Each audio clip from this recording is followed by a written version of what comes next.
Assalamualaikum warahmatullahi wabarakatuh. Halo, selamat pagi pemirsa. Kembali bersama saya Ahya Kholi Fitrianto dan rekan saya Afifan Ridaya akan menemani Anda dalam Karta News Indonesia.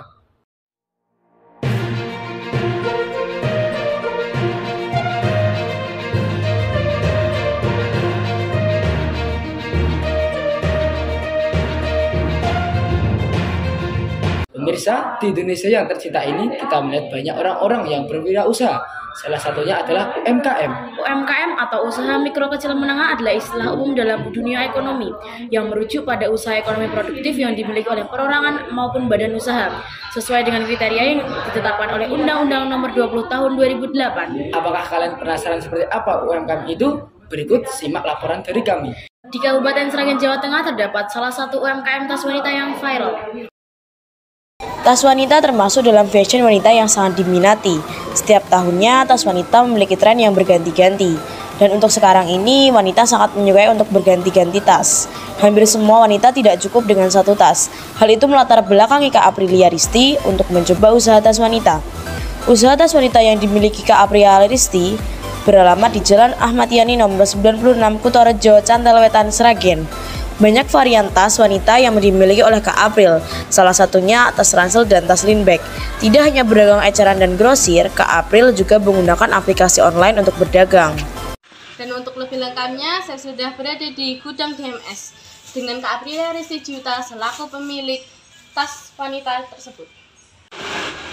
Kak April, bagaimana Anda menjalankan usaha ini dari awal sampai akhir? Tolong ceritakan. Untuk menjalankan usaha ini dari awal itu saya sempat bekerja di korporat.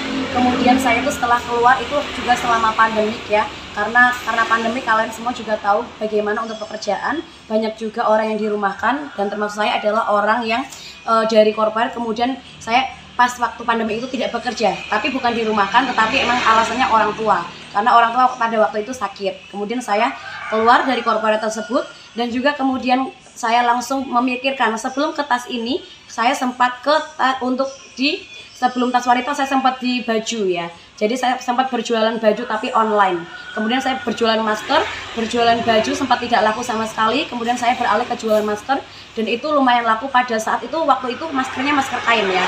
Dan itu pada saat itu lakunya laku keras, makanya itu saya bisa menumpuk model pada saat itu. Kemudian saya berpikir lagi karena maskernya juga sudah menurun lagi. Karena masker kain pada situ menurun dan orang-orang pada membutuhkan untuk masker yang kesehatan seperti sensi dan lain sebagainya. Kemudian saya berpikir lagi apa untuk yang tas-tas tersebut yang bagusnya untuk yang wanita-wanita dan lain sebagainya. Akhirnya saya menemukan tas wanita ini.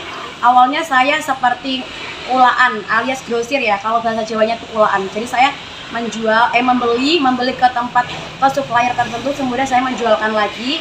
Dan seterusnya sampai dengan itu lama-lama juga besar sendiri ya. Awalnya hanya modal saya itu hanya untuk 1 juta. Pembelian pertama ke supplier itu saya 1 juta itu dibelanjakan dapatnya itu sekitar 25 tasan pada waktu itu 2 tahun yang lalu kemungkinan.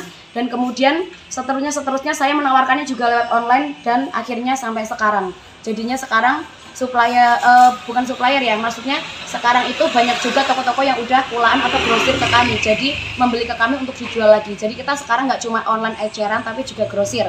Dan sekarang ini saya sudah tidak grosir atau saya tidak kulaan ke tempat lain, tapi saya produksi sendiri juga. Seperti itu. Seperti itu ya Kak April. Kalau begitu seperti apa lika-liku yang Kak April rasakan saat berdagang tas wanita ini dalam kurun waktu selama ini Kak? Oke. Lika-likunya sangat banyak ya, naik turunnya juga sangat banyak ya. Kadang kita sama sekali untuk per bulannya itu mungkin di awal-awal bulan seperti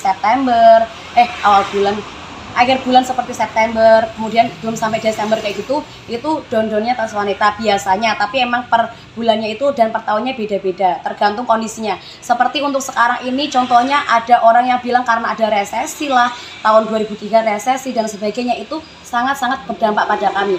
Jadinya orang-orang kemungkinan berhemat jadinya menurun untuk pembelanjaan tas fashion. Mereka lebih ke pembelanjaan kebutuhan yang konsumtif untuk mereka. Itu kemungkinan ya, tapi kita tidak tahu secara real realnya, secara nyatanya kenapa untuk tas fashion ini sampai menurun. Mungkin kalau kita mandangnya karena ada resesi tahun 2023 ini.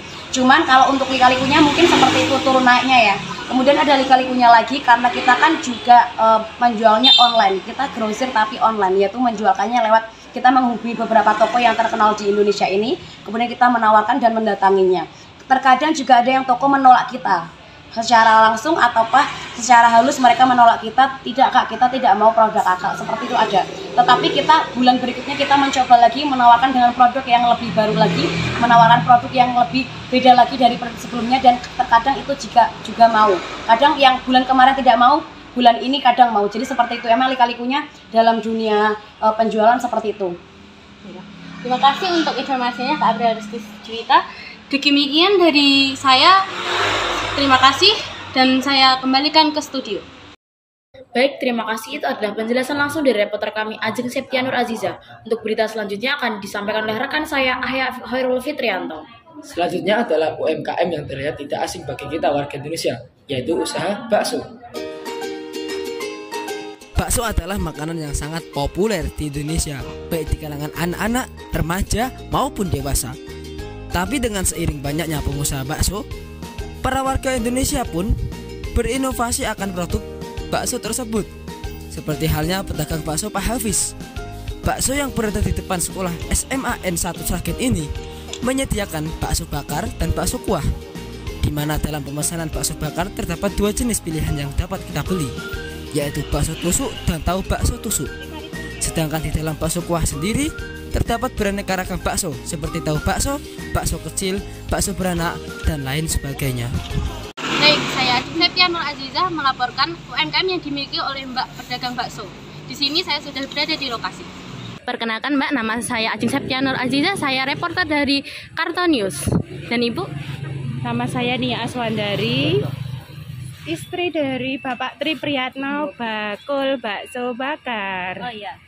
Di sini saya akan memberikan beberapa pertanyaan untuk dagangan Ibu. Ya, jadi pertanyaan pertama, bagaimana cara Ibu menjalankan usaha dagangan bakso ini dari awal sampai saat ini, Bu? Tolong ceritakan. Ya, dari awal itu ya, kita kan berdua kerja di pabrik, kan merasa nggak cukup buat biaya anak-anak. Terus kami mencoba bakso bakar.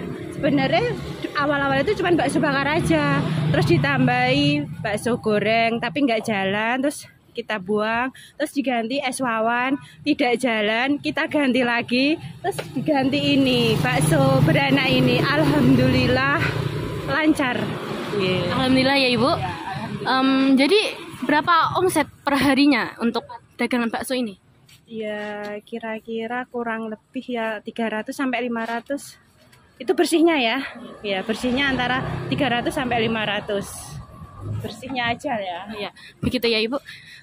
Untuk pertanyaan yang ketiga, apa ada cerita untuk suka duka saat berdagang bakso ini dari kurun waktu ini? Banyak sekali ya. Terutama pas COVID. Iya kan, waktu COVID itu kita hampir 1 tahun nggak jualan.